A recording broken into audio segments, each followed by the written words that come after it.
Coming up on Sports Night. Men's basketball faces tough opponents in conference play. Women's basketball kicks off 2025 with a competitive conference slate.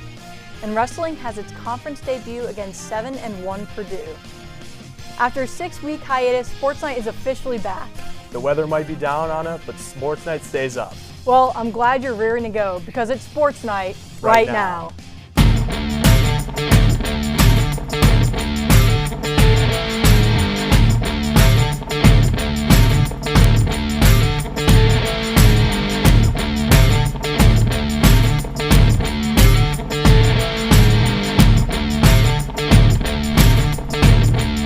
Welcome back to Sports Night. I'm Braden Olson alongside Anna Watson.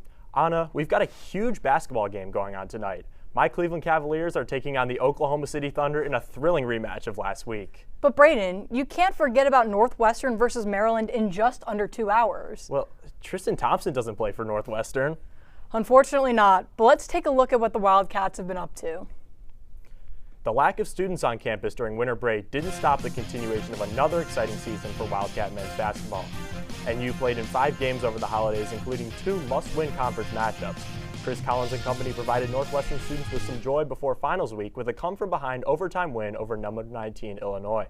The Wildcats finished up their non-conference slate throughout the rest of December, going at 3-0 in a dominant stretch against Georgia Tech, DePaul, and Northeastern. And to ring in the new year, the Cats squared off against Penn State in a back-and-forth contest before an eventual defeat over a highly questionable goaltending call. Throughout the month, Nick Martinelli and Brooks Barnhizer established themselves as potential All-Big Ten selections, averaging a combined 40 points over the stretch. Sitting at 1-2 with the thick of their Big Ten slate ahead, the Cats will need to hope their New Year's resolutions come to fruition. The Wildcats traveled west to West Lafayette to take on the number 20 Purdue Boilermakers. Northwestern's Brooks Barnhizer switches the ball to the opposite wing where Jalen Leach sends home a 3. Cats trailing 7-3. Purdue's Braden Smith tries to feed the ball into the paint, but KJ Wyndham is there. There he goes, starting the fast break. Matthew Nicholson scoops up the ball, passes to Barnhizer, finds Mullins for the composed finish.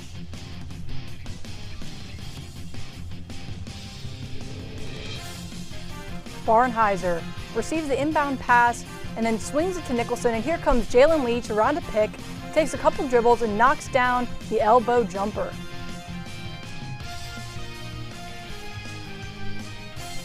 Here comes Braden Smith. He's going to drive through the lane with his left hand, and after a series of fakes, dishes it out to the big man, Caleb First, for the slam dunk. Angelo Saravino drives hard to the paint, fighting off his opponent where he skyhooks the bucket over the towering defender. Braden Smith attacking the basket against Mullins. Here he goes. Smith loses his handle and his footing, regains it, and knocks down the fadeaway jumper. Purdue up 41-18 at halftime. Here comes CJ Cox. He runs over the corner, catches the pass, and shoots over a double team of Nicholson and Martinelli to extend the Boilermaker lead. With Northwestern unable to overcome the big deficit, the Boilermakers win the contest 79-61. Cats were back in action against another ranked foe as they took on number 16 Michigan State, NU looking for a much-needed win after dropping 2 in a row prior. Early in the game, Martinelli finds Matt Nicholson, but Kohler knocks it away. Scramble for the ball, Martinelli gets it, and Martinelli finishes with this nifty left hook. Still a close one early. It's Martinelli again on the wing. He calls over Jalen Leach for the screen, takes the screen, and knocks down the jumper from behind the arc. Number 2 was on fire to start this one. But from then on forward, it was all Michigan State. Jeremy Fears Jr. finds Jaden Akins, and he nails the corner 3. Akins is fired up as Michigan State's on a 10-0 run. The lead would simply get out of hand for the Cats after that as they were down 23 at one point. Jalen Leach uses the screen, drives and kicks to Angelo Ceravino, who nails that 3, but NU would still be down 19 at the break. Just under a minute played in the second half, Kohler in the post, kicks out, but it's tipped and taken by Ty Berry. The captain drives down the floor and finishes with the right. Good sign for number 3. Martinelli now working down low. He misses the hook, but Nicholson collects it, but it's stuffed. He gets his own miss, though, and puts it back in for the deuce. The Cats are trying to claw their way back into this one. Leach handling the rock, drives left, dribbles back right, and throws up the tough layup off the glass. And 1 for number 1, and the team loves it. but it would be too little, too late. Cats down 10 with under 15 seconds left. Leach's miss is collected by Cheravino, who flies in for the putback. Emphatic dunk. But the final score, however, would be 78-68 in favor of Michigan State. The Cats would drop to the third in a row. Tough times for the Wildcats.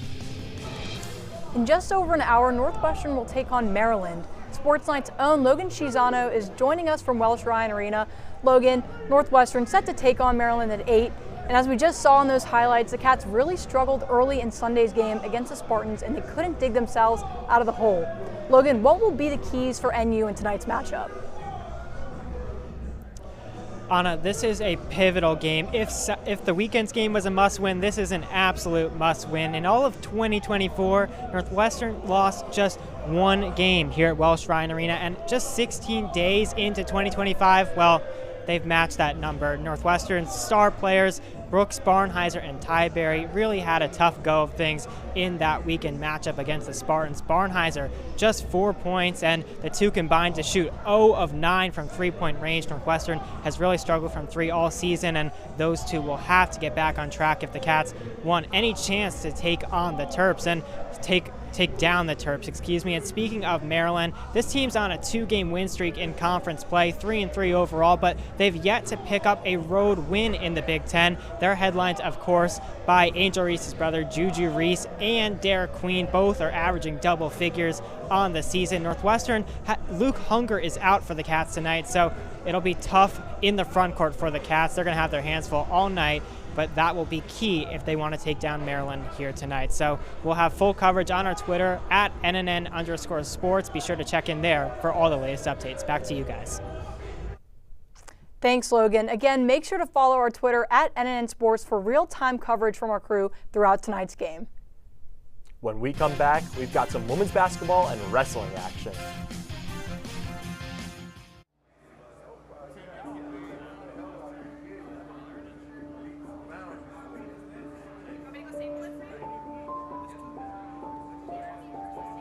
Trying to work my way out of the prison system was the most difficult challenge of my life. It only became tangible once I became a Northwestern student.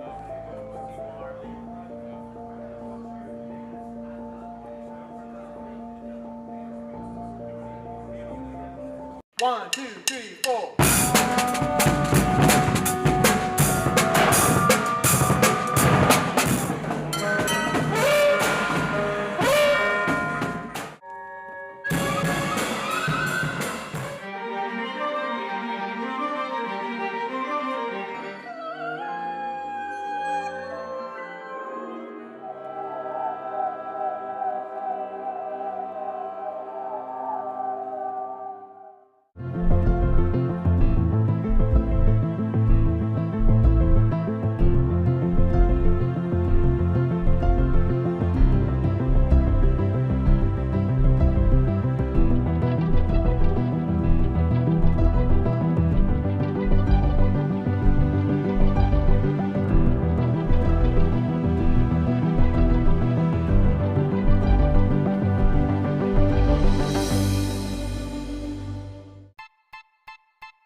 My relationship with Giannis is unique. We're from the same country, we're from the same city.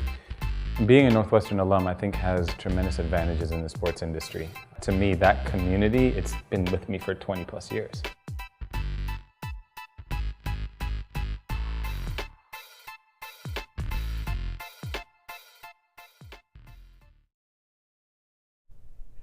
Welcome back to Sports Night. Boy, is it cold outside. Seriously, and unfortunately, it must have gotten to Northwestern's women basketball and wrestling squads. Let's go see what they've been up to. Northwestern's women's basketball looks to bounce back against the number 24 ranked Minnesota this Sunday. After a week-long break due to cancellations against USC and UCLA, the Wildcats should be ready and well-rested. In December, the Wildcats finished the month above 500 with a record of 5-3. After a sluggish start to January, Northwestern women's basketball's record sits at 7-9. In order to break their losing streak, the Cats must look to their veteran leadership in Taylor Williams and Caroline Lau, who have years of experience. Last year, Lau emerged as the star point guard and has continued her dominance thus far. Williams, a graduate senior, has taken control of the boards for the Wildcats, leading the team in rebounds. With the help of these players, the Wildcats should get back on track. Northwestern went on the road to take on the 10th-ranked Ohio State Buckeyes, who had won their first 13 games of the season. Ohio State started out the game on a 5-0 run. The Buckeyes ran in transition, and Cody McMahon gets the offensive rebound and the bucket to put Ohio State up 7.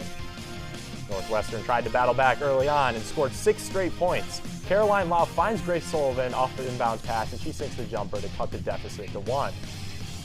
Fast forwarding to the middle of the second quarter, Ohio State up by 13. Jelani Cambridge drives into the lane and knocks down the runner plus the foul to put the Buckeyes up by 18 after she made the free throw. End of the first half, Ohio State still leads by 17. Cody McMahon gets the ball at the top of the key and makes the acrobatic up and under layup right before the buzzer sounds to put Ohio State up by 19 at the break. After the break, Ohio State's extended its lead to 25. Casey Harder has the ball and brings it to the other side of the court. Kyla Jones curls around the screen and works into the paint. She gets the layup here. She led the Cats with 15 points in this one. At the end of the third quarter, Ohio State up by 32 now. Ava Watson goes to the wing and she shoots a 3. It misses, but the putback by Elisa Lamila is good. Now in the fourth quarter, Northwestern's Melanie Daly finds Grace Sullivan in the paint. She spins down low and gets the righty runner to go off the glass for a score. Ohio State overwhelmed Northwestern. The Buckeyes walk away with a 92-62 win, their 14th in a row to begin the year. And meanwhile, the Cats fall to 7-8 this season with plenty of Big Ten games to go. Northwestern again now taking on Indiana at Welsh Ryan Arena in a neighboring state showdown. The Cats are still looking for their first conference win. Here come the Cats. Caroline Lau finding Melanie Daly on the inbound pass. Daly dribbles to the foul line and hits her first shot of the day. Indiana leads, though, 20-11 at the end of the first quarter. Casey Harder at the top of the key passes to Daly on the wing, and she hits her 5th career 3. Mid-range Mel is pumped. Daly's missed jumper is rebounded by Yarden Garzone. And here we go, a touchdown pass to Sydney Parrish, who makes the easy layup. Indiana leads 31-26 at half. Middle of the third quarter, Lau kicks it out to Kaylee Walsh for a game-tying 3. Parrish drains the triple right before the third quarter buzzer. Here she goes, and pure net. Indiana leads 46-41, headed into the fourth. Here comes Grace Sullivan. She dishes it to Daly. She dribbles to the elbow and knocks down the midi to give Northwestern the lead late.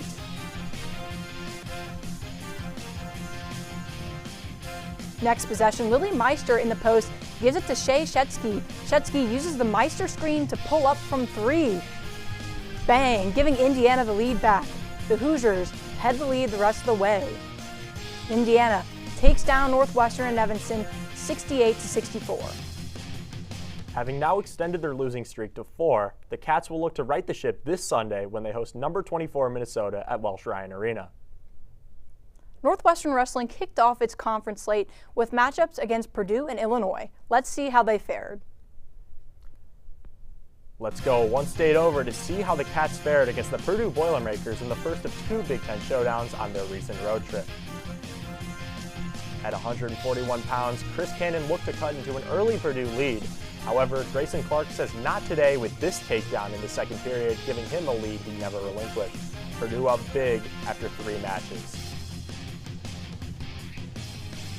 Sam Cartella was dominant for the Cats. This ankle pick that transitioned to a takedown played a big part in his major decision victory over Isaac Rubel.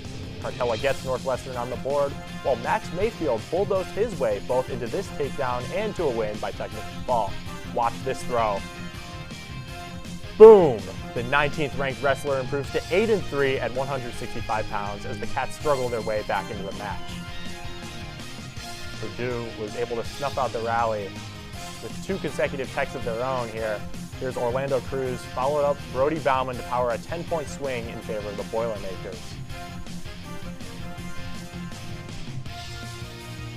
197-pounder Evan Bates improved to a 12-4 record with an 8-0 major decision win over Ben Vanadia. A great showing by the number 13 ranked wrestler, but it was too little too late for Northwestern as Hayden Filipovich pins Dirk Morley to add the exclamation point to a dominant showing for Purdue. 7 victories gave the Boilermakers the win on the night as the Cats fall below 500 on the year following a strong start. Looking to shake off the loss to Purdue, Northwestern traveled south to take on bitter rival Illinois with a chance to pick up its first Big Ten win of the young season. Out of the gates, Dedrick Navarro taking on Kalen Riley. Navarro dominating from start to finish already with a 10-1 lead, tacked on an extra point in the final seconds for a comfortable 11-1 finish.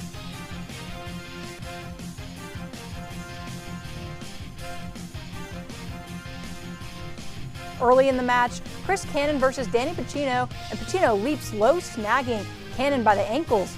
Cannon would later exit the match with an injury. Up to the 149 weight class we go. Sam Cartella battling number 11 ranked Cannon Webster. Nice move by Cartella to wriggle free. That helped him complete the upset over Cartella, winning 6-4 by decision. Now Max Mayfield locked into a tight one against Braden Scholes, who uproots Mayfield and pushes him out of the circle, securing a close 2-1 victory by decision. Last gasp of hope for Northwestern with number 13 ranked Evan Bates in the 197-pound weight class, but Zach Brunagel too strong for Bates, who falls 8-4 by decision. Northwestern only able to win 2 of the 10 matches as Illinois runs away with the battle for state supremacy, taking this one 33-7. Northwestern will look to bounce back Friday against number 15 Michigan. The Cats will look to avoid their 3rd straight loss this Friday when they host number 15 Michigan at Welsh Ryan Arena. The meet is scheduled for 7 p.m. When we come back, we'll talk about one Wildcat football player who's taking on another sport this spring.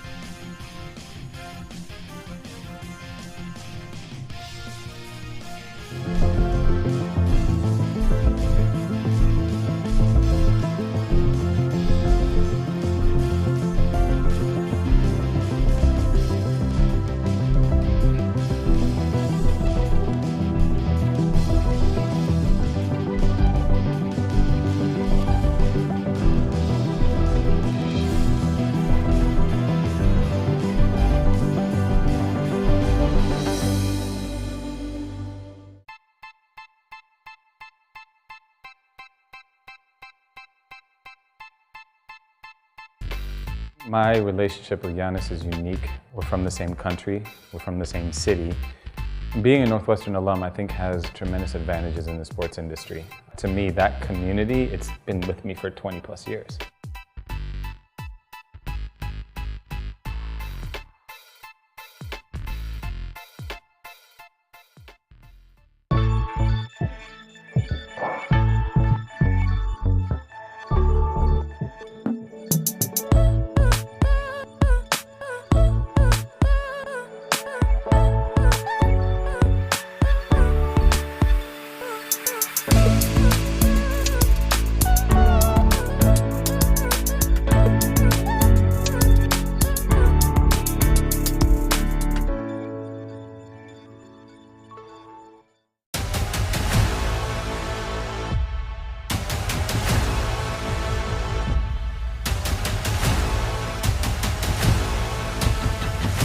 Ready, set, go!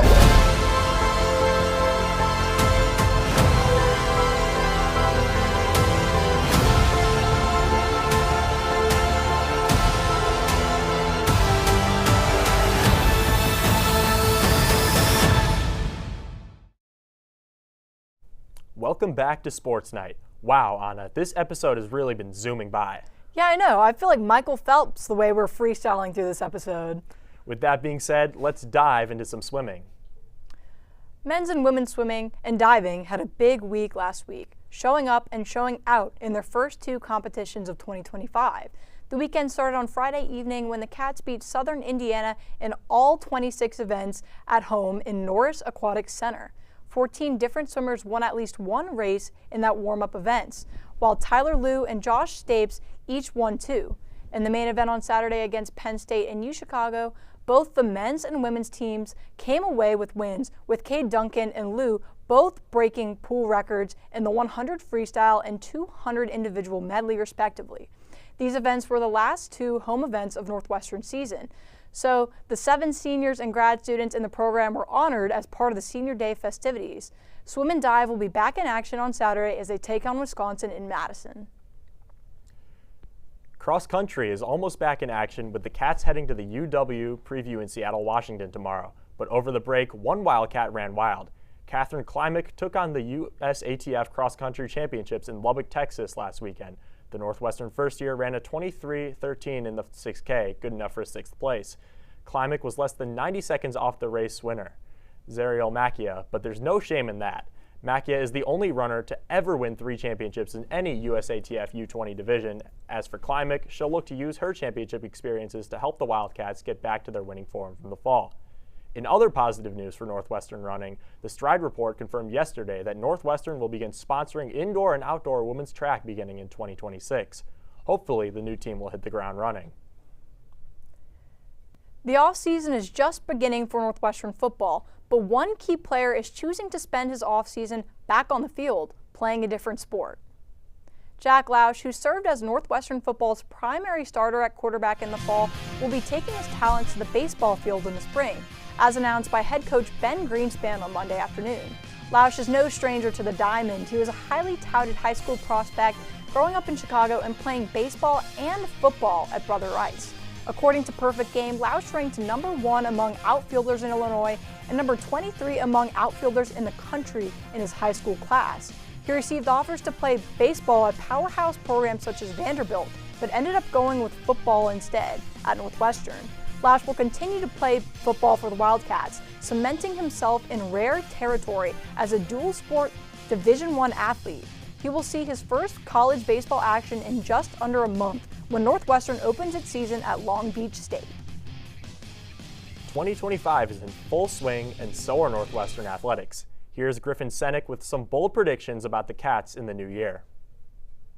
2024 was a year to remember for Northwestern athletics, with the national championship, a trip to March Madness, and much more. But as we turn the page to 2025, I'm going to take a look ahead and make some predictions for how the year will unfold for the Cats.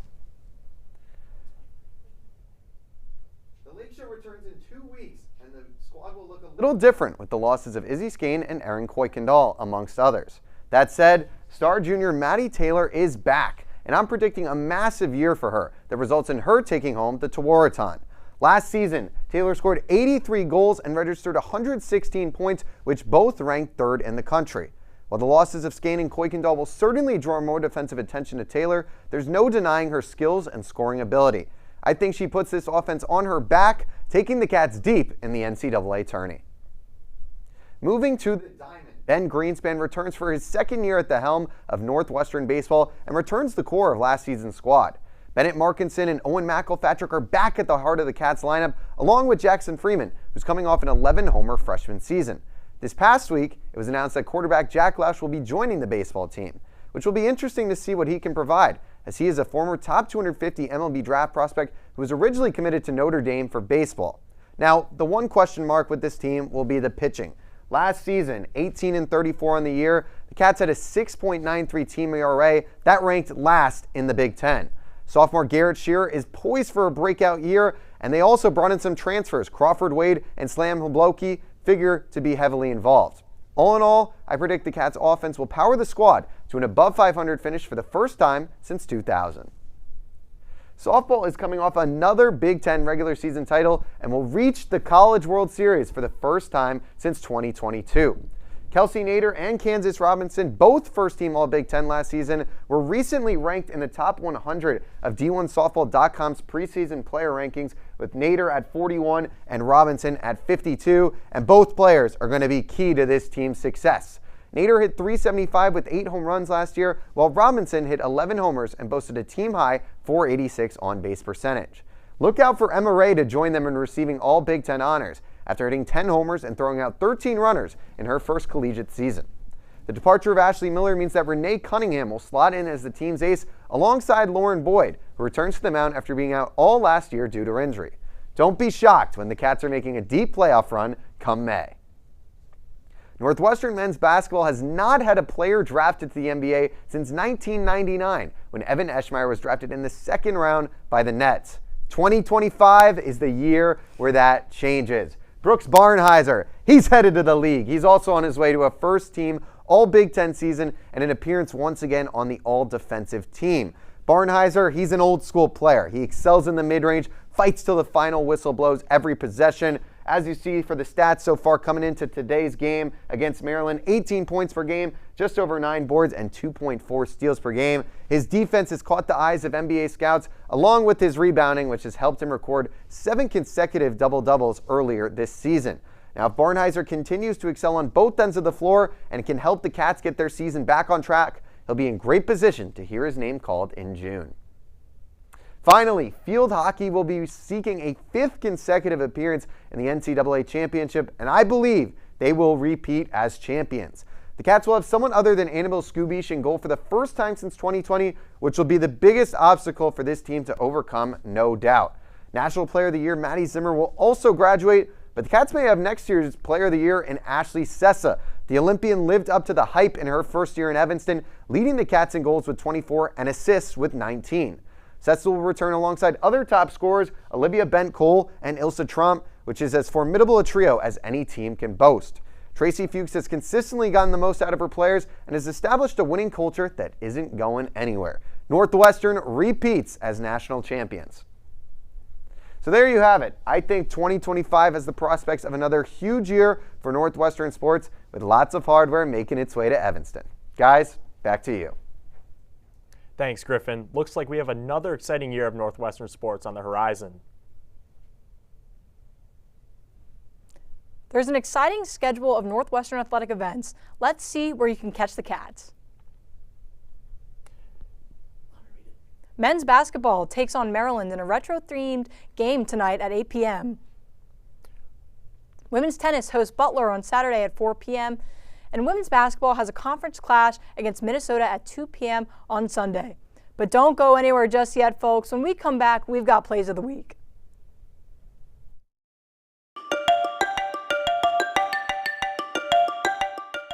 I'm Kelly McEvers, founding host of the NPR podcast Embedded. I'm James Edwards, host of the Unresolved podcast from Frontline. I'm Antonia Cereijido, former senior producer of Anything for Selena podcast and current executive producer at Elias Studios.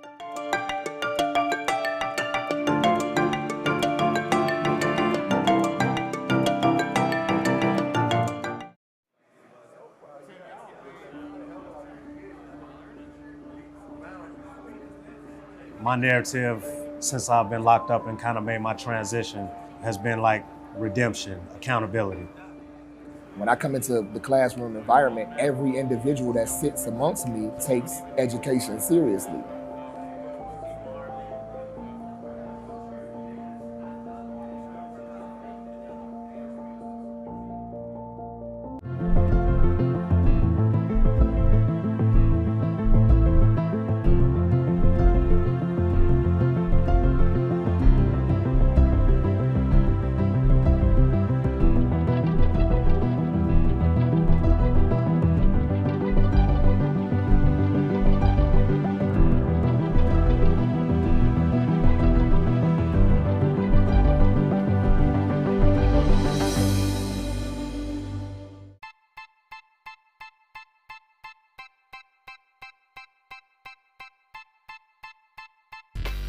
My relationship with Giannis is unique. We're from the same country, we're from the same city. Being a Northwestern alum, I think, has tremendous advantages in the sports industry. To me, that community, it's been with me for 20 plus years.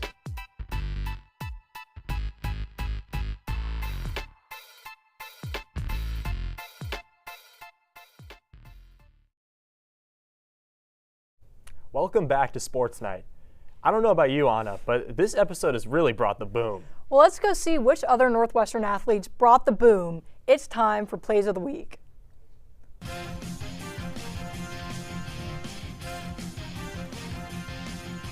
Coming in at number 3, women's basketball down by 6 points in their Big Ten matchup with Indiana, but Casey Harder passes it out to Mel Daly, who nails the three-pointer here. That was only Daly's 5th make behind the arc of her collegiate career. At number 2, here comes Max Mayfield of the wrestling squad, battling against Purdue's Stoney Beule. He lifts him up by the leg, by the back, and onto the mat. With that early takedown, Mayfield would go on to dominate his match 17-2.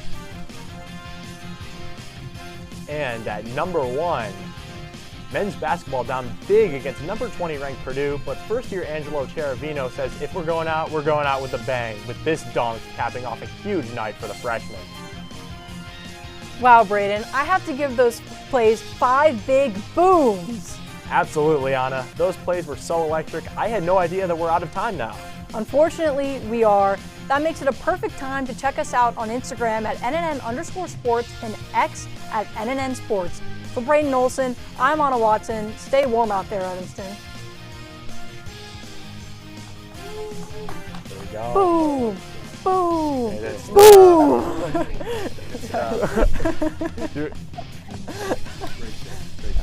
Appreciate it.